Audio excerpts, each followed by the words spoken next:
కడప జిల్లా వీరపనాయనపల్లె మండలం అనిమెల గ్రామంలో ఉండేటువంటి ఆ మహాదేవుడు కొలువై ఉన్న ఆలయం ఈ ఆలయం.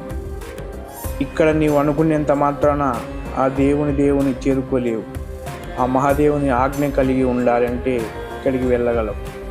ఈ ఆలయాన్ని భాస్కర క్షేత్రంగా కూడా పిలుస్తారు.